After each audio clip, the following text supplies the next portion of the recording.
wanted to make a quick little video of how I did 3-tick chins for Hunter XP on my Hardcore Iron Man. This isn't a fully in-depth guide, and it's not the conventional way of doing it, but it's what worked for me, and hopefully it works well for someone out there. But I also have a few nice little tips that may make it even easier for those who already know the methods well.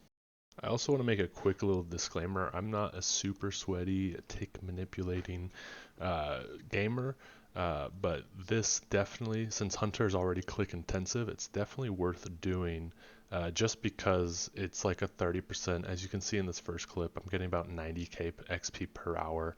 And then in this next clip, I'm actually getting about 115k XP per hour. So it's about a 30-40% increase in XP per hour, and for really not much more click intensivity than it already is. You can use a lot of different things to tick manipulate. You can use a Guam on Swamp Tar if you have a Pestle and Mortar in your inventory, but I don't have the Herbalore level for it. So alternatively, you can use Cabot Claws on Leather Vambracers, and it makes these spiky Vambraces. Obviously, that's what you don't want to happen, so that's when you mess up. So if you have a couple extras, then when you're learning, it's good to have. But yeah, this is kind of what I used for tick manipulating him.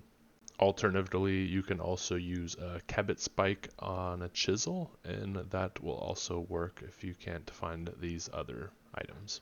First, a quick little tip about these box traps that are already set up. If you go over to Menu Entry Swapper and turn it on, you can shift right click the box trap while it's set up, and just change the option to walk here. Of course, now there's a Chinchompa in there, so we'll just lay another trap real quick.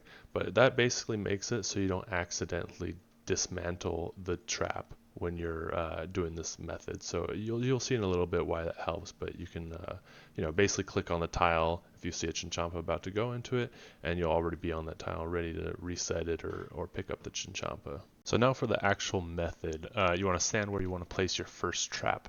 And then you use your Cabot Claws on the Vambraces, and then instantly use the trap. And basically you're tricking the game that you're making Vambracers, but instead you're laying down the trap. And if you mess up, you can just do it again, just like that, and it should put it down. Just repeat this until they're all down, all the traps that you can lay are down. And then you want to just reset your trap, click on the claws, Vambraces, and it will instantly put it down again. Again, that's claws. Once it's in the inventory, Vambracers, and then mess that up. But you see what I mean. Claws, wait for it, boom, Vambracers. And then I like to double click on the tile just in case I mess it up, mess up the timing. That basically prevents you from, I think, making spiked leather Vambracers. Oop, almost fucked that up. But yeah, might have fucked up a little bit. So you can kind of play around with it. I'm not doing it great because I'm commentating over right now. I'm falling behind. But this is actually a good example of kind of what it exactly looks like, how I do it. And then I like to try to click on the tile that the actual next trap is on. That way you will run to the next box trap. If you don't, you'll just walk to it, which is fine. But it's just little things like that that will actually make it go faster. So that's first you want to click the Cabot Claws. And next you want to click the Vambracers once the trap is in your inventory. Next you want to double click the tile that you're standing on, and then wait for the trap to actually be placed on the ground. And after that's done, you can just click on the next tile that a trap has been activated on and just repeat that. So that's pretty much it for my method. I know it's not a super in-depth guide, but it's what worked for me and kind of what I figured out. You get in kind of a fun flow of this since it's not really an AFK skill anyways, unless you're doing like maniacal monkeys or something.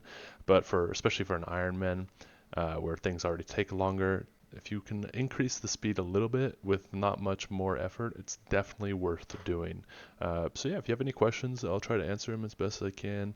But yeah, I hope that people kind of, found something useful in this video between, the menu entry swapper plugin as well as just kind of how I do this method and the different options you have. But yeah, if you like it, that would be awesome. I'd really appreciate that. And if you feel like subscribing, I'm currently working on this hardcore Iron Man and have a little series going. So if you want to check that out, hop over to my channel. And if you feel like you want to keep seeing updates about that, go ahead and subscribe. But yeah, thank you for watching.